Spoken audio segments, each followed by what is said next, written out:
ಭಾರತ್ ಮಾತಾ ಕಿ. ಮಾನ್ಯ ಪ್ರಧಾನಿ ನರೇಂದ್ರ ಮೋದಿಜಿ ಅವರಿಗೆ, ಅಮಿತ್ ಶಾ ಜಿ ಅವರಿಗೆ ಭಾರತ್ ಮಾತಾ ಕಿ. ವೇದಿಕೆ ಮೇಲಿರುವಂತಹ ಸಮಸ್ತ ಪೂಜ್ಯ ಮಠಾಧೀಶರ ಮತ್ತು ಜಗದ್ಗುರುಗಳಿಗೆ ನನ್ನ ಭಕ್ತಿಪೂರ್ವಕ ಸಾಷ್ಟಾಂಗ ನಮಸ್ಕಾರಗಳನ್ನು ಅರ್ಪಿಸುತ್ತಾ,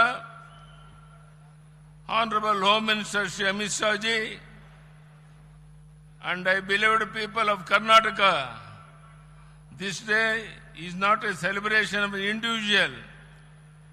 It is a celebration of 5 decades of our shared journey of struggles faced together, victorious earned together, and enduring both with the people of Karnataka. From the streets of Shikaripura to the steps of Vidhana Saudha, my journey has been shaped by the tireless efforts of our Karyakartas and the blessings of our farmers. I stand here today with a heart full of gratitude. ಇದು ನನ್ನ ಜೀವನದ ಪರ್ವ ದಿನ, ನಿಮ್ಮ ಅಭಿಮಾನದಲ್ಲಿ ನನ್ನ ತೇಲಿಸಿದ ದಿನ. ನನ್ನ ಪ್ರೀತಿಯ ಕರುನಾಡ ಜನತೆಗೆ ನನ್ನ ಪ್ರೀತಿಯ ಕೃತಜ್ಞತೆಯ ನಮಸ್ಕಾರ. ಇದು ನನ್ನ ಕೃತಜ್ಞತೆ ಹೇಳುವ ಕಾಲ. ಬಂಧುಗಳೇ, ಇಂದು ನಾನು ರಾಜಕಾರಣಿಯಾಗಿ ನಿಂತಿಲ್ಲ. ಇಂದು ನಾನು ನಿಮ್ಮೆಲ್ಲರ ಬಂಧುವಾಗಿ, ನಿಮ್ಮೆಲ್ಲರ ಹೆತ್ತು ಬೆಳೆಸಿದ ಮಗನಾಗಿ ನಿಮ್ಮೆದುರು ನಿಂತಿದ್ದೇನೆ. ಮದಕರ ನಾಯಕ ಆಳಿದ ನಾಡು, ವೀರವನಿತೆ ಓನಕ್ಕ ಓಬವ್ವ ಜನ್ಮ ತಾಳಿದ ಭೂಮಿ, ಶರಣಶ್ರೇಷ್ಠರು ನಡೆದಾಡಿದ ತಪೋವನ, ಐತಿಹಾಸಿಕ ಚಿತ್ರದುರ್ಗ ಇಂದು ಕನ್ನಡ ನಾಡಿನ ಮೂಲೆ ಮೂಲೆಯಿಂದ ಹರಿದು ಬಂದಿರುವ ನಿಮ್ಮ ಅಭಿಮಾನದ ಜನಸಾಗರದ ಮುಂದೆ ನಿಂತಿರುವ ನನಗೆ ಅಕ್ಷರಶಃ ಇಂದು ಮಾತು ಹೊರಬರುತ್ತಾ ಇಲ್ಲ. 50 ವರ್ಷಗಳು ನಿಮ್ಮೊಂದಿಗೆ ಕಳೆದ ಸಂದರ್ಭವನ್ನು ಈ ರೀತಿ ಅಭಿಮಾನದ ಹೊಳೆಯಲ್ಲಿ ನನ್ನನ್ನು ತೋರಿಸಿ ಸರಳಗಡ ಪಡುತ್ತಿರುವುದಕ್ಕೆ ನಾನು ಜನ್ಮಾಂತರಕ್ಕೂ ನಿಮಗೆ ಋಣಿಯಾಗಿದ್ದೇನೆ. ಎಷ್ಟೇ ಕಾರ್ಯದ ಒತ್ತಡವಿದ್ದರೂ ಸಹ ಇಂದಿನ ಕಾರ್ಯಕ್ರಮದಲ್ಲಿ ಭಾಗವಹಿಸಲು ಆಗಮಿಸಿರುವ ಸರ್ದಾರ್ ವಲ್ಲಭಭಾಯಿ ಪಟೇಲ್ ನಂತರ ದೇಶ ಕಂಡ ದಿಟ್ಟದೆಯ ಗೃಹ ಮಂತ್ರಿ ಅಮಿತ್ ಶಾ ಅವರು ಇಲ್ಲಿ ಬಂದು ಕುಳಿತಿರುವ ನಮ್ಮೊಂದಿಗಿರುವ ಈ ಕ್ಷಣ, ದುರ್ಗದ ನೆಲದಲ್ಲಿ ಅವರೊಬ್ಬ ವೀರ ಮದಕರಿ ನಾಯಕನಂತೆ ಕಂಗೊಳಿಸುತ್ತಿದ್ದಾರೆ. ಏಕೆಂದರೆ ದೇಶ ಕಂಡಂತಹ ಶ್ರೇಷ್ಠ ಪ್ರಧಾನಿ ಸ್ವಾತಂತ್ರ್ಯಾನಂತರ ಭಾರತವನ್ನು ಮುಗಿಲೆತ್ತರಕ್ಕೆ ಕೊಂಡೊಯ್ಯಲು, ವಿಶ್ವದ ಮುಂಚೆಲೆಗೆ ಭಾರತವನ್ನು ಮೊದಲ ಸ್ಥಾನದಲ್ಲಿ ನಿಲ್ಲಿಸಲು ಸಂಕಲ್ಪ ತೊಟ್ಟು ದುಡಿಯುತ್ತಿರುವ ನಮ್ಮ ನೆಚ್ಚಿನ ಪ್ರಧಾನಿ ನರೇಂದ್ರ ಮೋದಿ ಅವರಿಗೆ ಹೆಗಲು ಕೊಟ್ಟು ರಾಷ್ಟ್ರವನ್ನು ಉಳಿಸುವುದಕ್ಕೆ ಅಮಿತ್ ಶಾ ಜಿ ಅವರ ಅನರ್ಷೆ ದುಡಿತಾ ಇದ್ದಾರೆ. ಇಂದು ಪಶ್ಚಿಮ ಬಂಗಾಳದಂಥ ಬೃಹತ್ ರಾಜ್ಯ ನುಸುಳುಕೋರರ ಹಾವಳಿಯಿಂದ ಭಾರತಕ್ಕೆ ಸವಾಲಾಗಿ ಪರಿಣಮಿಸಿತ್ತು. ಕಳೆದ 3-4 ದಶಕಗಳಿಂದ ಅಲ್ಲಿ ಮುಕ್ತ ಮತ್ತು ನ್ಯಾಯ ಸಮ್ಮತ ಚುನಾವಣೆ ನಡೆದಿರಲಿಲ್ಲ. ಅಂತಹ ಪಶ್ಚಿಮ ಬಂಗಾಳದಲ್ಲಿ ಹಿಂದೆಂದೂ ಕಾಣದಂಥ ಚುನಾವಣೆಯನ್ನು ಯಶಸ್ವಿಯಾಗಿ ನಡೆಸಿರುವುದು ಕೇವಲ ಪ್ರಜಾಪ್ರಭುತ್ವ ಜಯವೇ ಅಲ್ಲ, ಭಾರತದ ವಿಜಯ ಎಂದು ಜಗತ್ತಿಗೆ ಸಾರಿದ ಪ್ರಧಾನಿ ನರೇಂದ್ರ ಮೋದಿ ಅವರು, ಅಮಿತ್ ಶಾ ಜಿ ಅವರ ಜೋಡಿ ಶಕ್ತಿ ಶತಕೋಟಿ ಭಾರತೀಯರಲ್ಲಿ ರೋಮಾಂಚನ ತರಿಸಿದೆ. ಇಲ್ಲಿ ಕುಳಿತಿರುವ ಈ ಜನಸಾಗರದ ಪರವಾಗಿ ಪ್ರಧಾನಿ ನರೇಂದ್ರ ಮೋದಿ ಅವರಿಗೆ ಹಾಗೂ ಅಮಿತ್ ಶಾ ಜಿ ಅವರಿಗೆ ಕರ್ನಾಟಕದ ಜನತೆಯ ಪರವಾಗಿ ನಾನು ಹೃದಯ ತುಂಬಿ ಅಭಿನಂದನೆಯನ್ನು ಸಲ್ಲಿಸುತ್ತಿದ್ದೇನೆ. ಇಂದು ಅಭಿಮಾನೋತ್ಸವದಲ್ಲಿ ಭಾಗವಹಿಸಲು ಆಗಮಿಸುತ್ತಿರುವ ಅಮಿತ್ ಶಾ ಅವರು ಕೇವಲ ನನ್ನ ಅಭಿನಂದನೆಗಷ್ಟೇ ಬಂದಿಲ್ಲ. ಈ ದೇಶ ಸುಭದ್ರವಾಗಿದೆ.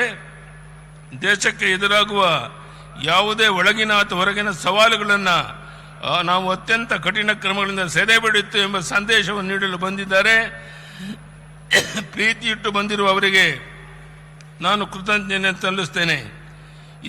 ಇಂದಿನ ಅಭಿಮಾನೋತ್ಸವ ಕೇವಲ ಯಡಿಯೂರಪ್ಪನ ಅಭಿಮಾನೋತ್ಸವ ಅಷ್ಟೇ ಅಲ್ಲ, ಪ್ರಧಾನಿ ಮೋದಿ ಹಾಗೂ ಅಮಿತ್ ಶಾ ಅವರ ಪಂಚರಾಜ್ಯಗಳ ಚುನಾವಣೆಯಲ್ಲಿ ದಿಗ್ವಿಜಯ ಸಾಧಿಸಿದ ಸಂತೋಷದ ಸಂಭ್ರಮದ ಹೌದು ಎಂದಕ್ಕೆ ನಾನು ಅಭಿಮಾನ ಪಡುತ್ತಿದ್ದೇನೆ.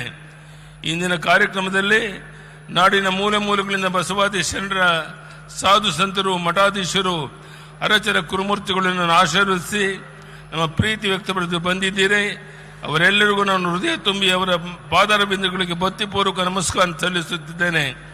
ಈ ಸಂದರ್ಭದಲ್ಲಿ ನಡೆದಾಡುವ ದೇವರಾಗಿದ್ದಂಥ ಸಿದ್ಧಗಂಗೆಯ ಶ್ರೀ ಡಾಕ್ಟರ್ ಶಿವಕುಮಾರ ಸ್ವಾಮೀಜಿಯವರು ನಾನು ಅತ್ಯಂತ ಭಕ್ತಿಯಿಂದ ಸ್ಮರಿಸಿಕೊಳ್ಳುತ್ತೇನೆ. ಹಾಗೂ ವೇದಿಕೆ ಮೇಲೆ ಕುಳಿತಿರುವ ಎಲ್ಲ ಹಿರಿಯರಿಗೆ, ಪ್ರಮುಖರಿಗೆ ನಾನು ಅತ್ಯಂತ ಪ್ರೀತಿಯಿಂದ ಕೃತಜ್ಞತೆ ಸಲ್ಲಿಸಲು ಬಯಸುತ್ತೇನೆ. ನಾನು ಸುದೀರ್ಘ ಭಾಷಣ ಮಾಡಲು ಹೋಗೋದಿಲ್ಲ. ಕಳೆದ 10-15 ದಿನಗಳಿಂದ ಈ ಅಭಿಮಾನೋತ್ಸವದ ಹೆಸರಿನಲ್ಲಿ ಅನೇಕ ನನ್ನ ಹಿತೈಷಿಗಳು, ಅಭಿಮಾನಿಗಳು, ನಮ್ಮ ಪಕ್ಷದ ಹಿರಿಯರು ಪತ್ರಿಕೆಗಳಲ್ಲಿ ಲೇಖನಗಳನ್ನು ಬರೆದು ನಾನು ನಡೆದು ಬಂದ ಹಾದಿಯನ್ನು, ನನ್ನ ಹೋರಾಟದ ದಿನಗಳನ್ನು, ನನ್ನ ಆಡಳಿತ ಅಭಿವೃದ್ಧಿ ಕಾರ್ಯಗಳನ್ನು ನಾಡಿಗೆ ತಿಳಿಸಿಕೊಂಡಿರುತ್ತೀರಿ. ತುರ್ತು ಪರಿಸ್ಥಿತಿಯ ಸೆರೆಮನೆಯಿಂದ ಹಿಡಿದು ಸಂಘಟನೆ, ಪ್ರವಾಸ, ಜನರ ನಡುವೆ ಜನರಿಗಾಗಿ ನಡೆಸಿಕೊಂಡು ಬಂದ ನಿರಂತರ ಹೋರಾಟಗಳ ಬದುಕೆ ನನಗೆ ಶಕ್ತಿ ನೀಡಿದೆ. ನಾನು ಇಷ್ಟೇ ಹೇಳಿ ಬಯಸಿದ್ದೇನೆ, ನಿಮ್ಮ ಯಡಿಯೂರಪ್ಪ ಚಿನ್ನದ ಚಮಚವನ್ನು ಇಟ್ಟುಕೊಂಡು ಸಾರ್ವಜನಿಕರ ಬಗ್ಗೆ ಬರಲಿಲ್ಲ. ಸಾಮಾನ್ಯರಲ್ಲಿ ಸಾಮಾನ್ಯನಾಗಿ ಅನಿರೀಕ್ಷಿತ ತಿರುವುಗಳಾಗಿ ನಾನು ಈ ನಾಡಿನ ಜನರ ಸೇವೆಗೆ ಸಮರ್ಪಣೆಗೊಂಡವನು.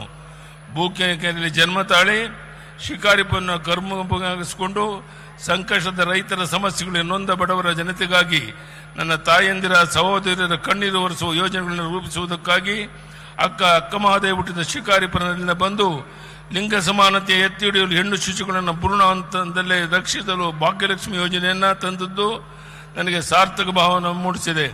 ನನ್ನಿಂದ ಸಾಧ್ಯವಾದಷ್ಟು ಅನ್ನದಾತನ, ರೈತನ ಕಣ್ಣೀರು ಒರೆಸುವ ಪ್ರಾಮಾಣಿಕ ಪ್ರಯತ್ನ ಮಾಡಿಕೊಂಡು ಬಂದಿದ್ದೇನೆ. ರೈತರಿಗಾಗಿ ಪ್ರತ್ಯೇಕ ಕೃಷಿ ಬಜೆಟ್ ಮಂಡಿಸಿದ ಸಾರ್ಥಕತೆಯನ್ನು ನಾನು ಎಂದಿಗೂ ಮರೆಯಲಾರೆ. ಸದ್ಯ ಸುರಕ್ಷಿತ ನಮ್ಮ ರೈತರಿಗೆ ಬಡ್ಡಿ ರಹಿತ ಸಾಲ, ರಾಜ್ಯ ನೀರಾವರಿ ಯೋಜನೆ ಶಕ್ತಿ ಮೀರಿ ಕೆಲಸ ಮಾಡಿದ್ದೇನೆ. ನನ್ನ ಜೀವನವೇ ಹೋರಾಟದ ಜೀವನ. ಹೋರಾಟ ಮತ್ತು ಸಂಘಟನೆಯನ್ನು ತಪಸ್ಸು ಎಂದು ಸ್ವೀಕರಿಸಿದವನು. ಇದಕ್ಕೆ ಮಾರ್ಗದರ್ಶನ ತೋರಿದ್ದು ನನಗೆ ಸಂಸ್ಕಾರವನ್ನು ನೀಡಿದ ರಾಷ್ಟ್ರೀಯ ಸ್ವಯಂ ಸೇವಕ, ನಾನೊಬ್ಬ RSS ಕಾರ್ಯಕರ್ತ ಎಂದು ಹೆಮ್ಮೆ ಪಡುತ್ತೇನೆ. ಅಧಿಕಾರದ ಬೆನ್ನತ್ತಿ ಹೋರಾಟ ಕೇಳಿರಲಿಲ್ಲ. ಮುಖ್ಯಮಂತ್ರಿಯ ಕನಸಂತೂ ಎಂದೂ ಕಂಡಿರಲಿಲ್ಲ. ಆದರೆ ಪುರಸಭೆಯಿಂದ ವಿಧಾನಸಭೆಯವರೆಗೆ ವಿರೋಧ ಪಕ್ಷದ ಸ್ಥಾನದ ಮುಖ್ಯಮಂತ್ರಿ ಸ್ಥಾನದವರೆಗೆ ತಲುಪಲು ನಾಡಿನ ಜನತೆ ನನ್ನ ಬೆಳೆಸಿದರು, ಹರಿಸಿದರು. ಇದಕ್ಕೆ ಕಾರಣ ಯಡಿಯೂರಪ್ಪ ಅಧಿಕಾರದ ರಾಜಕಾರಣದ ಬರಲಿಲ್ಲ, ಜನರ ಸಂಕಷ್ಟವನ್ನು ಪ್ರತಿನಿಧಿಸಿ ರೂಪಿಸಿದ ಹೋರಾಟಗಳಿಂದ ಮೇಲೆದ್ದು ಬಂದವನೆಂಬ ಕಾರಣಕ್ಕಾಗಿ. ಅಣ್ಣ ಬಸವಣ್ಣ ಹೇಳಿದ ಇವ ನಾರವ ಎಂದು ಜನ ಕೇಳಲಿಲ್ಲ. ಯಡಿಯೂರಪ್ಪ ಇವ ನಮ್ಮವ ಎಂದು ಪ್ರೀತಿಯಿಂದ ಅಪ್ಪಿ ಆಶೀರ್ವದಿಸಿದ ಪರಿಣಾಮವಾಗಿ 50 ವರ್ಷಗಳ ನನ್ನ ಪಯಣ ಸಾರ್ಥಕವಾಗಿ ಪೂರ್ಣಗೊಳ್ಳಲು ಕಾರಣವಾಗಿದೆ. ಇಂದು ಪ್ರಧಾನಿ ನರೇಂದ್ರ ಮೋದಿ ಅವತಾರ ಪುರುಷದ ರೀತಿಯಲ್ಲಿ ಜನ್ಮವೆತ್ತಿ ಬಂದಿದ್ದಾರೆ. ಪ್ರಧಾನಿ ಹುದ್ದೆಯಲ್ಲಿ ಕುಳಿತು ರಾಷ್ಟ್ರವನ್ನು ಮುನ್ನಡೆಸುತ್ತಿದ್ದಾರೆ. ಅಮಿತ್ ಶಾ ಅವರು ಮೋದಿಜಿಯವರಿಗೆ ಹೆಗಲಾಗಿ ನಿಂತಿದ್ದಾರೆ. ಕೇಂದ್ರದ ಸಂಪುಟದ ಅನೇಕ ಸಚಿವರು ಈ ಪಡೆಯಲಿದ್ದಾರೆ. ರಾಷ್ಟ್ರೀಯ ಅಧ್ಯಕ್ಷರಾಗಿ ನಿತಿನ್ ನಬೀನ್ ಅವರನ್ನು ನೇಮಿಸುವ ಮೂಲಕ ಯುವಶಕ್ತಿಗೆ ಪ್ರೇರಣೆ ನೀಡಿದ್ದಾರೆ. ರಾಷ್ಟ್ರೀಯ ಮಟ್ಟದಲ್ಲಿ ಸಂಘಟನೆಗೆ ಸಂತೋಷ್ ಜಿ ಅವರನ್ನು ಸಮರ್ಪಿಸಿಕೊಂಡಿದ್ದಾರೆ. ಈ ದೇಶ ನಂಬರ್ 1 ಸ್ಥಾನಕ್ಕೆ ಏರಬೇಕಾದರೆ ಪ್ರಧಾನಿ ನರೇಂದ್ರ ಮೋದಿ ಅವರು ಕನಿಷ್ಠ ಇನ್ನೂ 10 ವರ್ಷವಾದರೂ ಈ ದೇಶವನ್ನು ಮುನ್ನಡೆಸಬೇಕಾಗಿದೆ. ಅವರ ಜೊತೆಗೆ ಅಮಿತ್ ಶಾ ಜಿ ಅವರು ರಾಷ್ಟ್ರವನ್ನು ಕಟ್ಟಲು ದುಷ್ಟರಿಂದ ದೇಶ ರಕ್ಷಿಸಲು ಶಾಂತಿ ಸಮೃದ್ಧಿಯ ನೆಲೆಬೀಡಾಗಿ ಮಹಾಸೇನಾನಿಯಂತೆ ತಮ್ಮ ಕಾಯಕ ಮುಂದುವರಿಸಬೇಕಾಗಿದೆ. ಭವಿಷ್ಯದಲ್ಲಿ ಭಾರತದ ಕನಸು ಸಾಕಾರವಾಗಲಿದೆ. ಅದನ್ನು ಕಣ್ತುಂಬಿಕೊಳ್ಳುವ ಅವಕಾಶ ನಮಗೆ ಕರುಣಿಸಿದ್ದಾನೆ. ಅದೇ ನಮ್ಮ ಜೀವನದ ಸೌಭಾಗ್ಯ. ನಮ್ಮ ಪಕ್ಷವನ್ನು ಕಟ್ಟಿದ ಶ್ಯಾಮಪ್ರಸಾದ್ ಮುಖರ್ಜಿ, ದೀನ್ ದಯಾಳ್ ಉಪಾಧ್ಯಾಯ, ಶ್ಯಾಮಪ್ರಸಾದ್ ಅವರ ಮಾತೃ ನೆಲ ಪಶ್ಚಿಮ ಬಂಗಾಳದಲ್ಲಿಂದು ಕಮಲ ಹರಳಿ ಪ್ರಜ್ವಲಿಸುತ್ತಿರುವುದಂತೂ ಭಾರತಾಂಬೆಯ ಮಡಿಲನ್ನು ಉಳಿಸುವುದಕ್ಕಾಗಿ ಶತಮಾನಗಳಿಂದ ತಮಸ್ಸು, ತ್ಯಾಗ, ಬಲಿದಾನಗೈದ ನೂರಾರು ಆತ್ಮಗಳು ಇಂದು ಸಂತೃಪ್ತ ಭಾವ ಹೊಂದಿರುವುದು ಎಂದು ನನ್ನ ನಂಬಿಕೆ. 50 ವರ್ಷ ಕಾಲ ನಿಮ್ಮ ಯಡಿಯೂರಪ್ಪನನ್ನ ಪ್ರೀತಿಯಿಂದ ಸಲಹಿದ್ದೀರಿ, ಅಭಿಮಾನದಿಂದ ಬೆಳೆಸಿದ್ದೀರಿ, ನನ್ನ ಹೋರಾಟಕ್ಕೆ ಶಕ್ತಿ ಕೊಟ್ಟಿದ್ದೀರಿ. ಮುಖ್ಯಮಂತ್ರಿ ಸ್ಥಾನದಲ್ಲಿ ಕುಳಿತು ಅಧಿಕಾರದಲ್ಲಿದ್ದಾಗ ಬೆಳಕು ತೋರಿದ್ದೀರಿ. ಈ ಋಣ ಎಂದಿಗೂ ತೀರಿಸಲಾಗದೆಂದು ಮತ್ತೆ ಹೇಳುತ್ತಾ ನನ್ನ ಕಡೆಯ ಉಸಿರಿರುವ ತನಕ ವಿರಮಿಸುವ ಪ್ರಶ್ನೆ ಇಲ್ಲ. ವಿರಮಿಸುವ ಪದ ನನ್ನ ಹತ್ತಿರ ಸುಳಿಯುವುದೂ ಇಲ್ಲ. ನನಗೆ ದೇವರು ಶಕ್ತಿ ಕೊಟ್ಟಿರುವ ತನಕ ಸಂಘಟನೆ ಹೋರಾಟವನ್ನು ನಾಡಿಗಾಗಿ, ದೇಶಕ್ಕಾಗಿ, ಪಕ್ಷಕ್ಕಾಗಿ ಮತ್ತೊಮ್ಮೆ ನಾನು ಪ್ರಾಮಾಣಿಕ ಪ್ರಯತ್ನ ಮಾಡ್ತೇನೆ ಅನ್ನೋ ಮಾತನ್ನು ಹೇಳ್ತಾ, Amit Shaji I assure you that the people of Karnataka stand united with the vision of Vikasit Bharat under the leadership of our Honorable Prime Minister Narendra Modi ji. I will travel the length and breadth of Karnataka, connect with the people to seek their blessing for the case of strengthening the nation. ಈ ಮಾತನ್ನ ಹೇಳ್ತಾ ಇವತ್ತು ಅಮಿತ್ ಶಾ ಜಿಯವರು ಪಶ್ಚಿಮ ಬಂಗಾಳದಲ್ಲಿ ಅಂತ ಕಾರ್ಯಕ್ರಮಗಳು ಇದ್ರೂ ಸಹ ಸಮಯವನ್ನು ಮಾಡಿಕೊಂಡು ಇಲ್ಲಿಗೆ ಬಂದು ನಮಗೆಲ್ಲರಿಗೂ ಆಶೀರ್ವಾದ ಮಾಡಿದ್ದಾರೆ.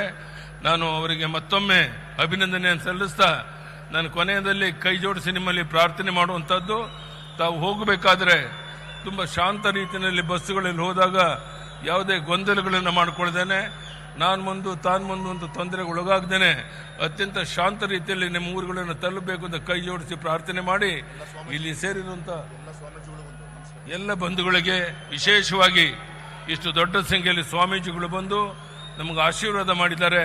ಎಲ್ಲ ಸ್ವಾಮೀಜಿಗಳವರಿಗೆ ನಾನು ಮತ್ತೊಮ್ಮೆ ತಲೆಬಾಗಿ ನಮಸ್ಕರಿಸ್ತಾ ತಮ್ಮೆಲ್ಲರಿಗೂ ವಂದಿಸಿ ನನ್ನ ಮಾತನ್ನು ಮುಗಿಸ್ತೇನೆ. ಬಲೋ ಭಾರತ್ ಮಾತಾ ಕಿ. ಧನ್ಯವಾದಗಳು. ನಮಸ್ಕಾರ.